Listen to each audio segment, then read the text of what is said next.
Right now at 6, a Little League coach accused of doing the unthinkable to his players. Because of you, he must suffer the rest of his life. Parents lashing out. And I'll go to my grave and tell everybody today that I feel I'm innocent in this case.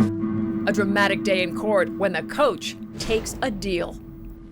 And that plea deal will send David Solomon straight to prison for the next decade. But that sentence isn't nearly long enough for the parents of Solomon's young victims. Let's get right to Local 10's Todd Tongan. He was in court for a very dramatic plea deal. Todd. Lori and Calvin, this was surprising since David Solomon had already turned down a plea deal and he had stated publicly he was going to fight this tooth and nail. And keep in mind, he walked away from similar charges back in 2000 when those charges were dropped. You will never understand the pain, the hurt, and the damage you caused my son. You stole his innocence from him.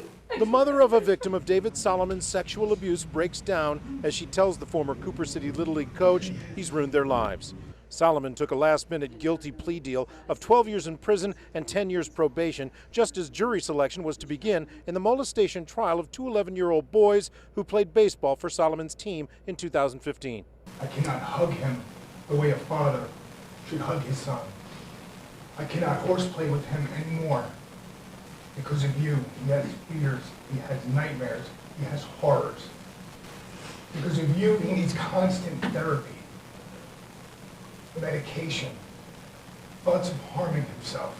In a stunning courtroom moment, Solomon spoke directly to the victim's parents. I did not harm anyone's kids. I didn't. Not one. Not one.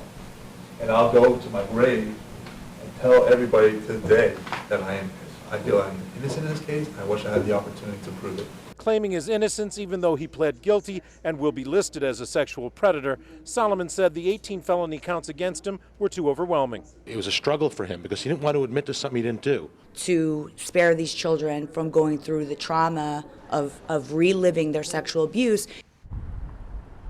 If Solomon had been convicted on just one of those 18 charges against him, he faced mandatory life sentence. So apparently he did not want to roll the dice with his freedom for life this time around. Outside the Broward County Courthouse, Todd Tongan, Local 10 News.